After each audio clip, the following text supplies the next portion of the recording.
እናንተ የምትጨፍሩ ሴቶች ደግሞ ልንገራችሁ፣ ክብር የላችሁም። ማርያም ክብር የላችሁም። እሺ ሁሉም ሰው የሚፈልጋችሁ ለስሜቱ ነው፣ ለስሜቱ ነው የሚፈልጋችሁ። እዚህ መታችሁ ራቆታችን የምትገላለጡት የምትጨፍሩ ሴቶች በተለይ ለስሜታችሁ፣ ወንዶች ነን ለስሜታችን ነው የምንፈልገው።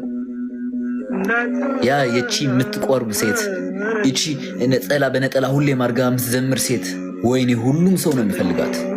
ማርያምን እኔ ወንድ ነኝ አሳልፌ ልስጣችሁ። እኔ በጣም የፓርቲ ሰው የጭፈራ የዝሙት በቃ አስተማሪ ነበርኩ። የሁሉም አስተማሪ ነበርኩ። ኃጢአት የተባሉ ነገሮችን አስተማሪ ነበርኩ። እነዛ የማያቸው ሴቶች ለስሜቴ ነው፣ አልወዳቸውም። እንዴ እውነት ነው። ለምን አንወዳቸውም? ከነሱ ጋር ዝሙት ነው የሚታየን።